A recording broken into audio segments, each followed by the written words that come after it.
Hello, in this lesson, I wish to go over a few more examples on applying the two special trig limits. So I prepared 6 examples from your homework. So let's take a look. On the first one, obviously we're not given, a neat condition that we can use it right away. We have to do something about it, okay? And obviously, we want to create those situations. And in this case, we cannot do direct substitution directly because we're going to have zero denominator. But we can factor out the x in the denominator. So we're going to factor out the x, right? And this will be x squared. So x is being factored out. And then we can rearrange the function so that we can maybe separate the function, maybe applying limit law, right? So we're going to separate the function. We're going to separate the function, separate the denominator, separate the factors this way, right? And as x approaching 0, it looks like that this is going to have a limit, right? Because 0 is in the domain of this rational function. And this one is very close to the first special limit we have here. We just have to do something. We just have to do a little bit something, right? We have a 3x here. So we're going to make a 3x under and multiply a 3. So we can put the 3 over here. And now we can apply the limit because each individual part, right? This is one function and this is another function. Each has a limit. So we can take limit separately by applying the limit law. Okay. Our next step is that we can take limit separately. Take limit on the first one, take the limit on the second one, because each individual limit exists. First limit, of course, equals to 1, and the second one equals to, is just a direct substitution. Okay, so the second one to find its limit is going to be a direct substitution. All right, so in the end, 1 multiply 3 over -4, so it's going to be -3/4. -3/4. Okay. So now let's look at the second example. Okay, the second example. In the second example, we still need to do something. I'm gonna bring these two special limits right next to us, and so we can I can easily refer them. Okay, so let's see what we're gonna do about find the first one. Don't be afraid to make mistakes. Okay, get a piece of scratch paper just to scratch it out. Okay, sometimes it works, sometimes it doesn't work. So you need to feel free to experiment. Okay, and I do too. But here, what I'm going to do is that I'm going to divide because theta approaching 0, but theta is not 0. So I'm going to divide the top and the bottom every term by theta. I'm going to divide every term by theta.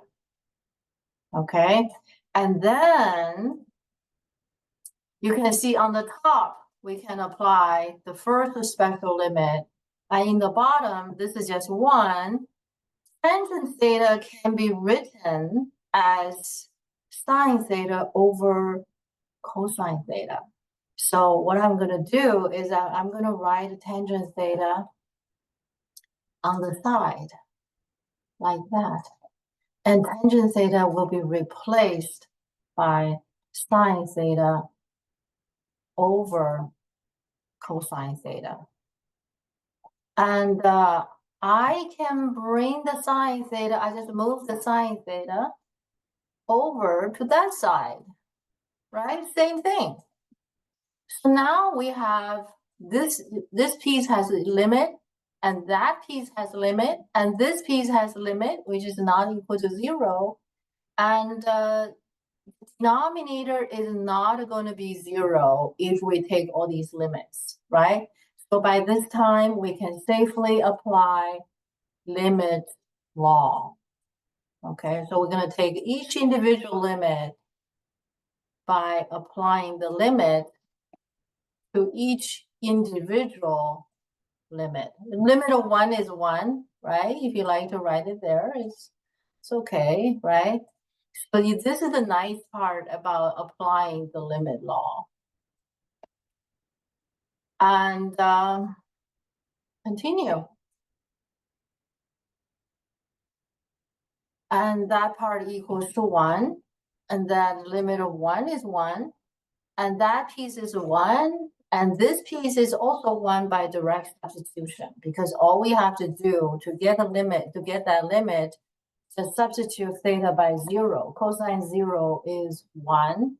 1 over 1. So cosine 0 is 1. 1 over 1 is a 1. 1 times 1 is a 1. So in the end, we get 1/2. Okay, so that was the second example. Let's look at the third one. Okay, let's look at the third one. The third one, we have a situation that we got a secant x, right? And the sine of the sine x.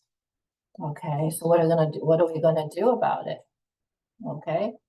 Well, cosecant x is equals to 1 over sine x, right?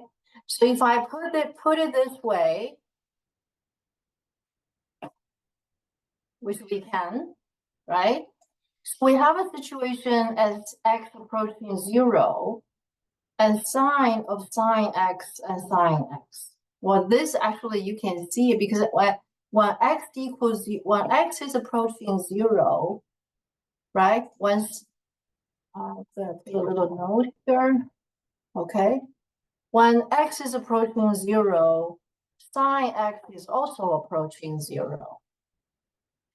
So we can see this limit. We can see this limit as I'm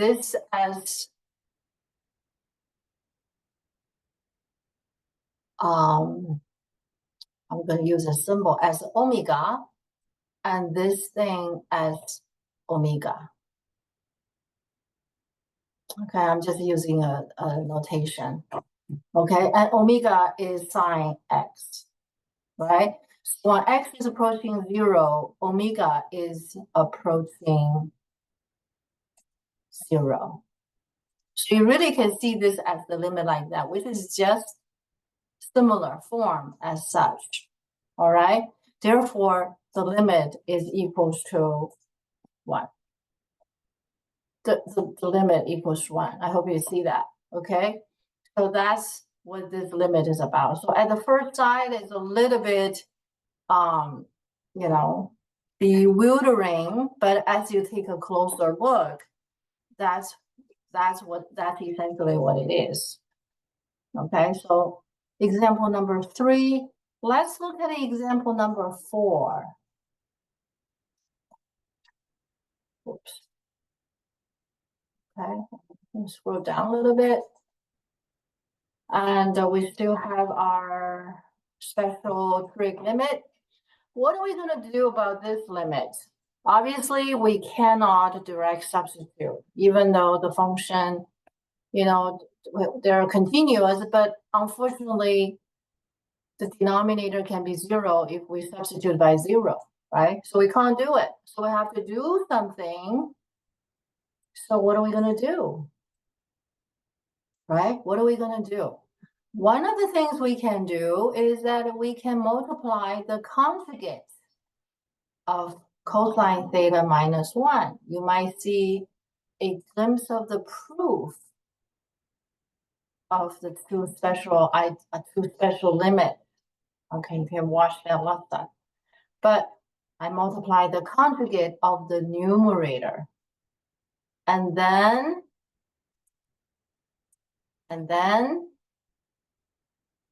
you see conjugate is a very useful tool. And cosine theta, the denominator multiply denominator, numerator times numerator. So we are basically getting cosine squared theta minus 1 squared. So after we multiply the numerator with the numerator. And 1 squared, of course, is 1. And cosine squared theta from this identity, right? Sine squared theta, sine squared theta plus cosine squared theta, cosine squared theta is equals to 1. So from this identity, we can solve for cosine squared theta minus 1, which is going to give us negative sine squared theta. So we apply. So this piece is replaced by negative sine squared theta. Okay. And after this, we got something interesting. The negative sign, we can place it in the front, right?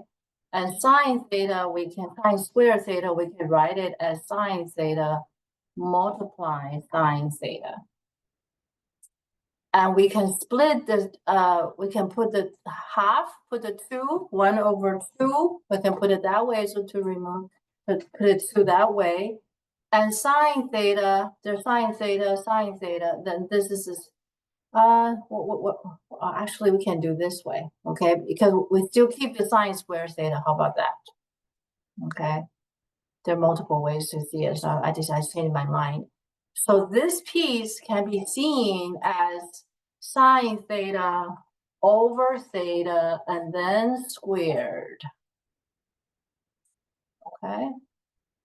So now we know that this limit exists. That's 1. So if we take limit in here, and this we're going to apply power rule.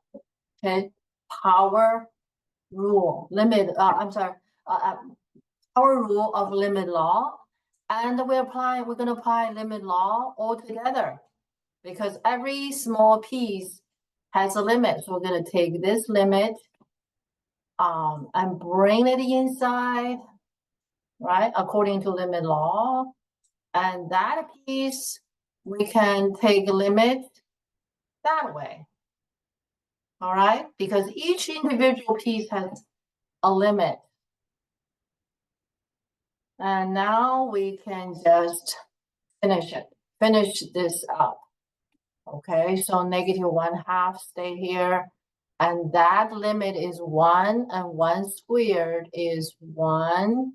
So 1 squared is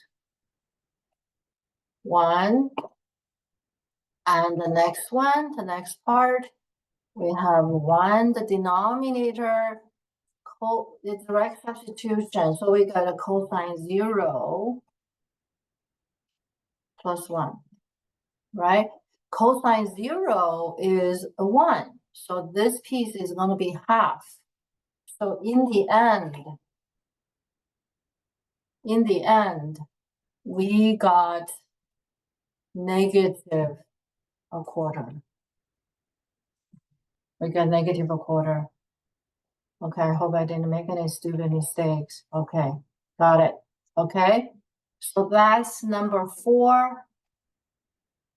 That's the whole of number 4, so you can see it. Okay. Number 5. We got 2 more to go. 2 more to go. All right. On this limit, apparently we need to do something. Feel free to experiment and scratch, use your trig skills, right? So there are a couple things you can try. You can try tangent equals sine over cosine. There are all sorts of things you can just try it out, okay? But what we have here is we have 1 minus tangent x, sine x minus cosine x. So what are we going to do about it, right? Obviously, we can't make these, something like these separately in any way. But there's no rush, right? So let's experiment. So how about we, I try to do something on the scratch paper of sort, okay? So I'm going to do this. Think out aloud, okay? You might see me making mistakes or doing something not useful, but that's all the, necessary part of this process, okay? It's trial and error. So I'm going to write tangent as sine x over cosine x. Okay, sine x over cosine x. And then I will see where does this lead me, right? So I'm going to do this because this now is a mixed number, right? So it's cosine x divided by cosine x, right? So multiply by 1. So this is just to simplify the, complex fraction. So take cosine x times each one individually. So I got cosine x minus sine x. Denominator, I got sine x minus cosine x. And then multiply, of course, I still have a 1 over cosine x. When I multiply this out, this is what I got. It looks like cosine x minus sine x minus cosine x. They're just opposite to each other, aren't they? So what I'm going to do is that I'm going to write the numerator as the opposite of the denominator, which is sine x minus cosine x. And once we reach this point, it's just reducing it, right? And then we only have 1 over cosine x left, and that will be direct substitution. So now we got what to do. All right, so now, okay. But I assure you, this is not the only way to do it. This is not the only way to do it. So feel free to explore other ways, okay? Feel free to explore other ways, okay? So here, what I'm going to do is that I'm going to replace tangent x by sine x over cosine x. And the next step, I'm going to do this, right? And of course, I started with the limit, so I carry the limit. And the next step, right, I will have that piece, right? Because they're the same. The only thing is that we need to attach the limit. And the next step, we're going to have that piece in our work, okay?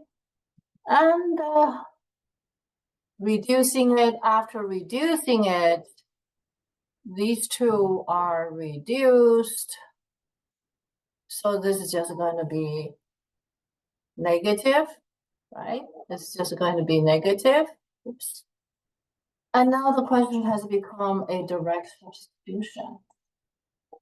Actually, we didn't get to use any the two special implicit the two special limit. Huh. Okay, maybe you can find another way to use it. Okay. So now we get a cosine pi over 4. Cosine pi over 4 cosine pi over 4 is root 2 over 2, okay? Or, so you can write it as root 2 over 2. So in the end, if you reduce this, this is going to be negative root 2. All right? One other way that we can use this these identity, I actually invite you guys to try it. I give you a hint. I think that will work. Okay, I think that will work because we didn't get to use that. We didn't get to use that either one of the special limit, right? So maybe try this way. I'm gonna give you a hint if you want to do it. Okay. For the denominator, okay, I'm going to attach a root 2 over 2 and multiply these two. Why do I do that? Oops. Okay, root 2 over 2. So I basically multiply root 2 over 2 on the top and multiply root 2 over 2 in the bottom. Okay, so here on the top, you basically have root 2 over 2 multiply tangent root 2 over 2. Okay, so we multiply root 2 over 2 on the top and in the bottom. And in the bottom, root 2 over 2 is cosine pi over 2. Pi over 4, sorry. Okay, and root 2 over 2 is sine pi over 2. Oh, sorry, pi over 4. Okay, if we do this, okay, you may think of a trig formula, the trig formula, which is sine of A minus B, okay, is sine A cosine B minus cosine A sine B. So you get to use this formula. Okay, so we, of course, you can switch these two, so they're more look like the formula, right? Sine A cosine B cosine A sine B, right? So you just move term around. Okay. So how is this applicable here? You can see, right? Sine A sine X cosine B, that B is pi over 4. Cosine A sine B. So that the denominator would be equals to sine of X minus pi over 4 by this formula. So now we're closer to that. Okay. And what about the numerator? What are we going to do with the numerator? Okay. Of course, you probably like the previous way better because this way it probably gets a little more complicated than needed. But I encourage you to try, and I'm just giving you a hint about that. And on the top, right? What can we do? We obviously need a x minus pi over 4 somewhere. Okay, so you're gonna try to find out. Okay, I'm leaving a little tail here for you to explore. It may or may not work, but I don't want to make this recording too long, so I just leave that a question for you to finish. Okay, and we can discuss it. You can ask me this question during office hours. Thank you. All right. last but not least. Okay, last but not least. All right. There. We have these two special limit here. And what are we going to do about this? All right. So in this case, we can't do direct substitution, and we are going to factor the denominator.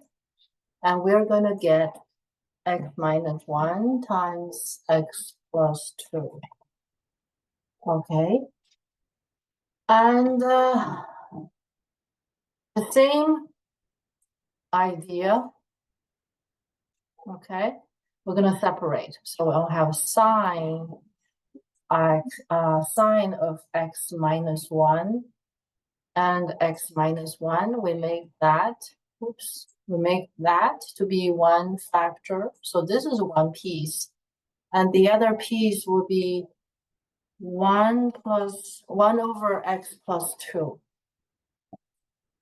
This piece, when x approaching 1, x minus 1 is approaching 0.